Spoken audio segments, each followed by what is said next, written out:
Oh my goodness, that bullet just came over my head. Out of here. Here he comes, here he comes. There. Darren headed out at 7 a.m. for what he expected to be a quiet final day of deer hunting. Snow covered the trail, and the forest was still, the perfect winter morning. But as he moved deeper into the woods, he noticed a truck parked where it shouldn't be. Someone was hunting on land they didn't have permission to be on. Well, I just took a walk up to the corner here just to see if there's anything in the field yet. I'll be going back down over here where I stand.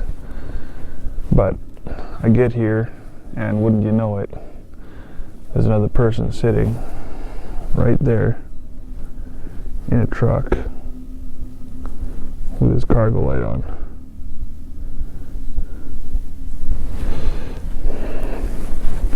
I can guarantee you he doesn't have permission in this piece here. Otherwise he'd be sitting in one of those bale blinds that they have. And he's clearly not hunting this piece. For one, I could almost guarantee he doesn't have permission, and two, where he's sitting, he wouldn't even be able to shoot through this tree line here. It's too thick.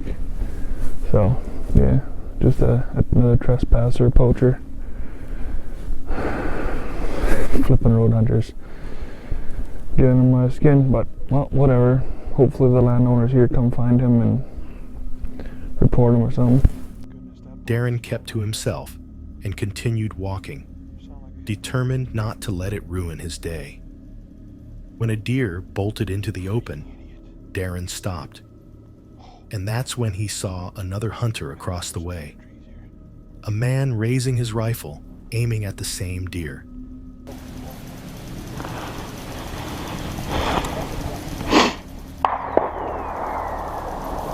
Oh my goodness, that bullet just came over my head. Sounded like a hit though. You freaking idiot. Oh. Man, I wish there were some bigger trees here.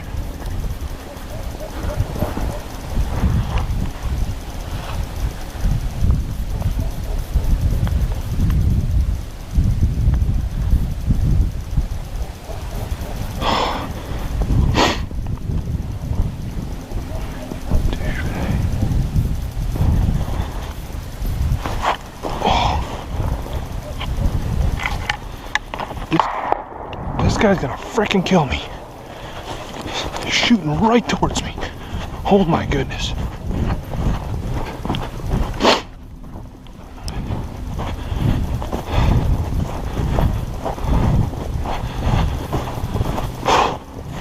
Okay, at least there's some trees between us now. Idiot. Well, that's exciting. The shot rang out, but the bullet whizzed past Darren. It missed him by inches. He instantly packed up and prepared to leave, shaken and furious. Later, as he made his way back, he wrote down the truck's license plate. Then a group of men pulled up, and Darren believed it was one of them. Not much, self? Not much. Taking pictures of the license plate. Is something wrong? Everything all right? Somebody shot at me. I got on videos. Literally, a bullet came flipping right over my head. Two shots earlier, right? Yeah. Like around Shot 4 at you. o'clock. Yeah.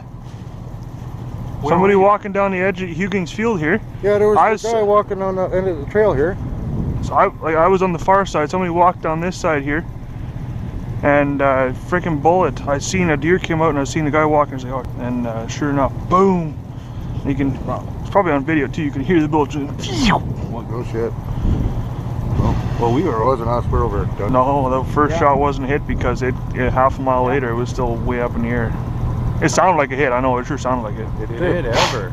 Yeah. The unsettling part? The hunter who fired should have seen him. He wasn't hidden. He wasn't silent. Whether it was recklessness or something else, he never found out. Either way, that near miss stayed with him long after he left the woods. Frank and his friend Don were deep in the mountains of Alberta, Canada, a place they knew well, a place they trusted. What began as a routine hunting trip slowly turned into something far more disturbing. Frank was up in his stand when the forest changed around him. Strange noises drifted through the trees, not distant, not subtle, but close.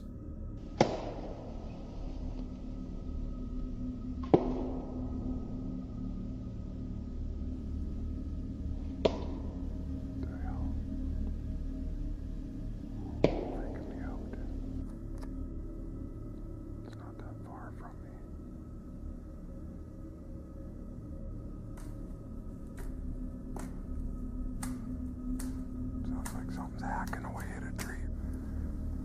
I'm getting down.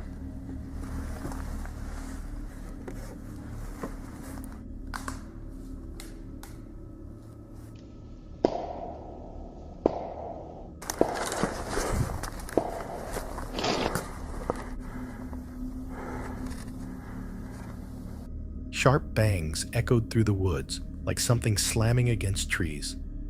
The longer he listened, the worse the feeling grew in his gut. He got down from the stand and headed straight for his vehicle, deciding the hunt wasn't worth whatever was out there. He drove toward Don's tree stand, hoping to meet up and call it a day. But when he arrived, Don was nowhere to be found.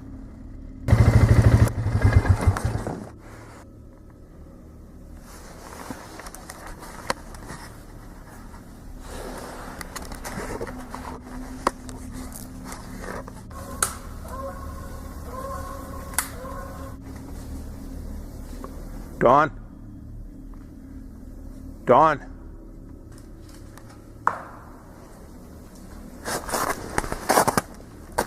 Shit, man.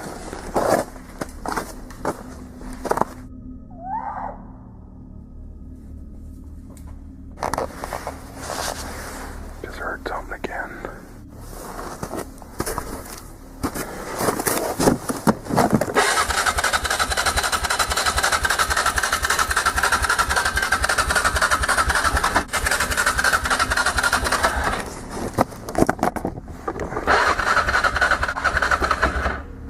As darkness crept into the valley, the forest seemed to tighten around him, every sound sharpening, every shadow deepening.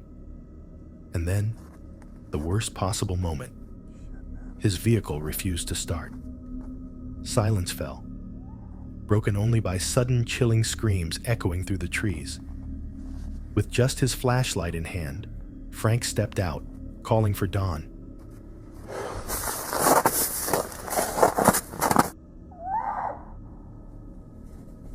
Out of here.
But no answer came. Instead, he stumbled onto something he couldn't explain: the severed remains of a deer's head, and nearby, a crude shelter built out of branches.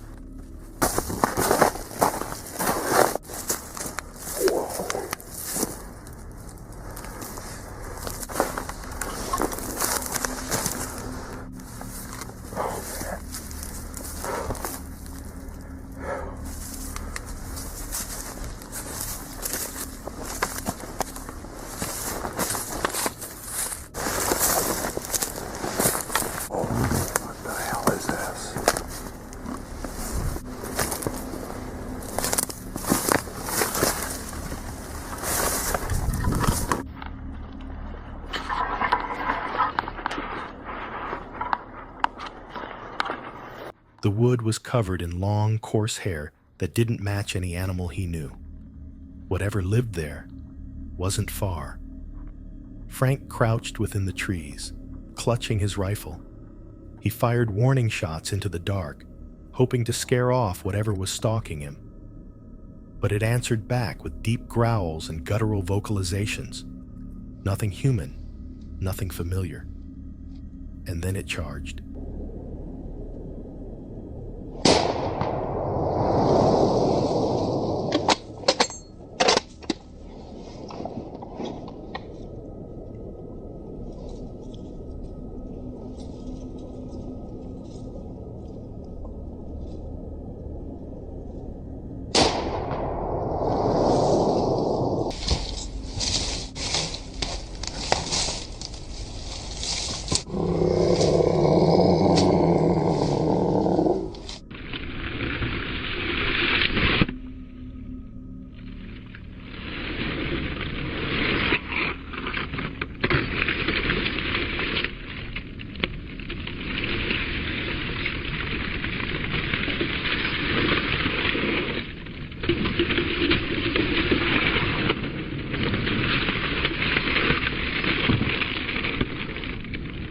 The hit knocked him into a dazed, semi-conscious state.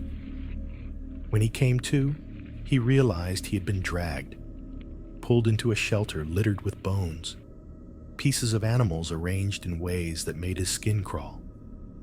But the creature had left him alone, if only for a moment.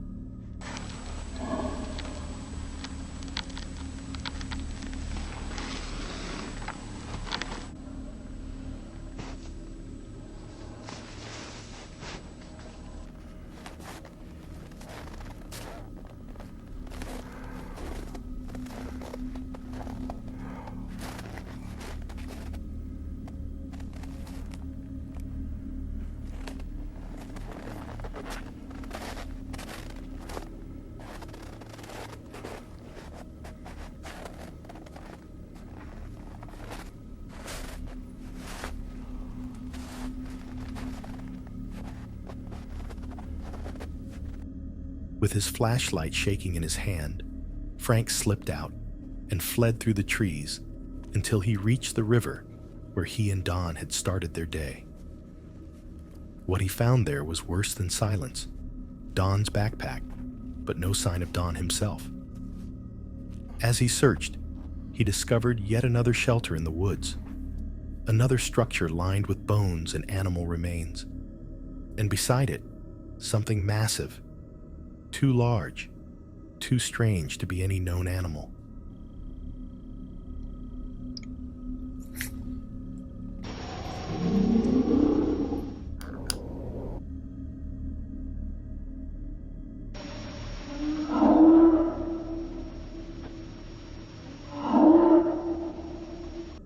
Loud vocalizations echoed once again, pushing him back into the darkness. The footage ends shortly after. Frank made it out alive. Don never did.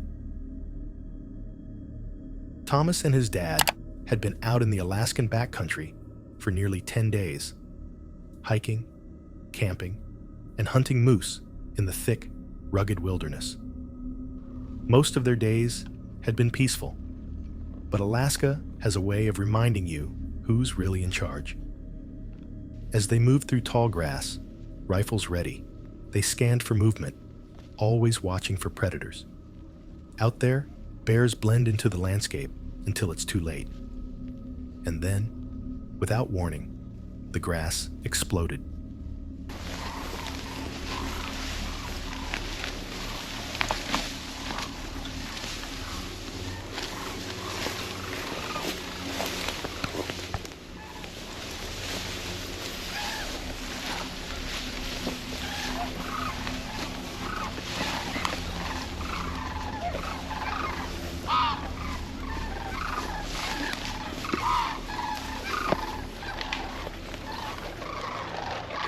Here he comes.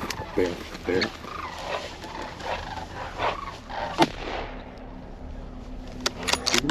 Shoot him again.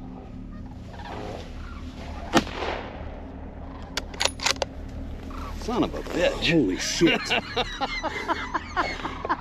Good thing you had me ready, young man. Yeah, well, He's dead. he's still alive. Oh, the first one I drilled him right in the center of the chest. Yeah.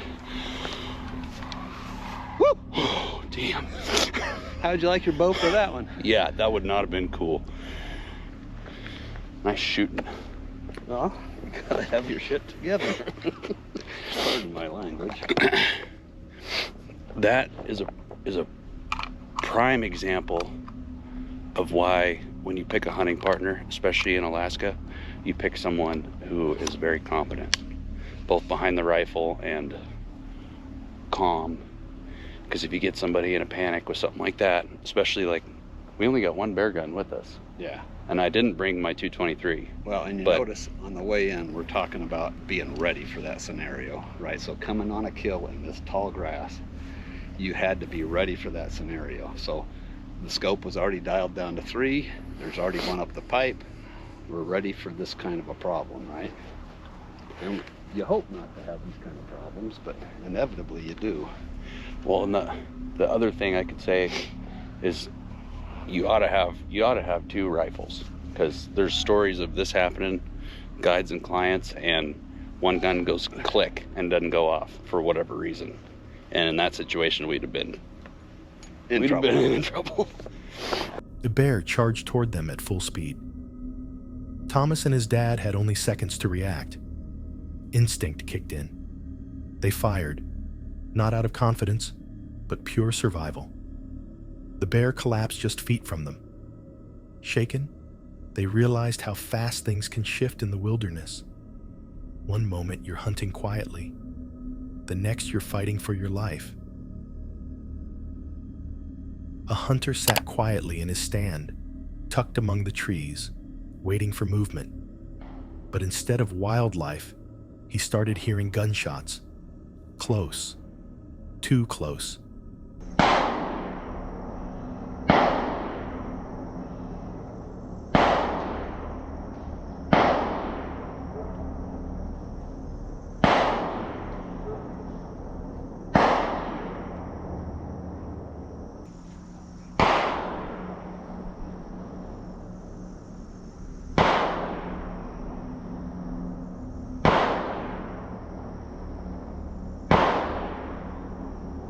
Bullets began striking the trees around him, splintering bark echoing through the woods. Someone nearby was firing a pistol directly in his direction. He was left with no choice. He yelled out, shouting to make his presence known. When the bullets kept coming, he climbed down and ran, not taking any chances.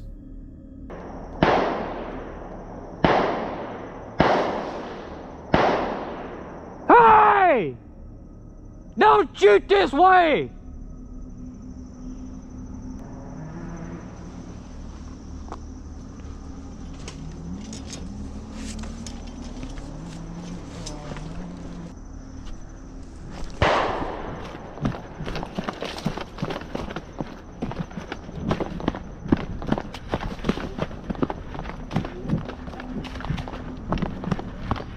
Later, he confronted the people responsible. Fortunately, the situation ended peacefully. But in the moment, sitting helpless in that stand, with rounds flying past your head, one mistake could mean you never walk out of those woods again. A hunter was making his way through the snowy Oregon woods when a black bear emerged from the trees, her cubs trailing behind her. He froze, knowing how unpredictable a mother bear can be. For a moment, she simply watched him. Then she charged.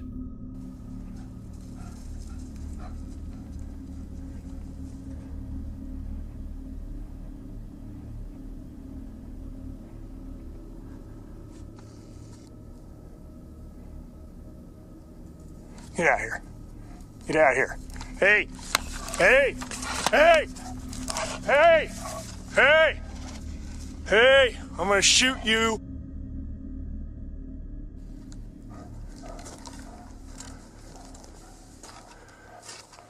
Hey! Knock it off! He raised his voice, shouting with everything he had, rifle ready, but hoping not to use it. The bear stopped just feet away, breathing heavy, staring him down. Seconds passed like minutes. Finally, she turned, guiding her cubs back into the trees. The danger faded, but the reality remained. In the wilderness, life and death often hang by a thread. A hunter sat quietly in his stand, recording a group of moose grazing peacefully nearby. It was the kind of calm moment hunters appreciate, watching wildlife move freely, undisturbed. But that calm didn't last. The moose suddenly changed direction. Within seconds, the entire group thundered straight toward him.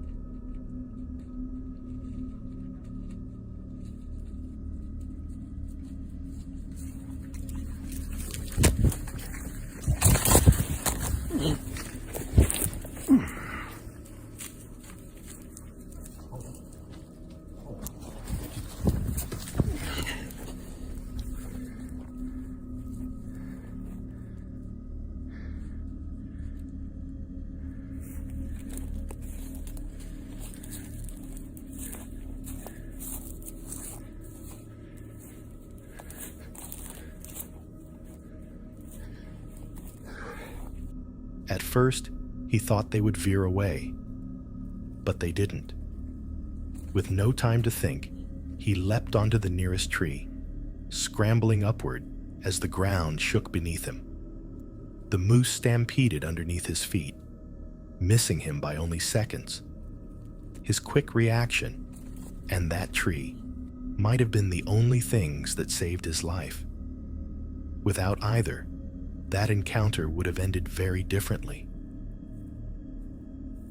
Hunting can be thrilling, but it can also be dangerous. Always stay alert, because you truly never know what might be lurking in the forest, watching, waiting. If you enjoyed this video, don't forget to like and subscribe for more horror.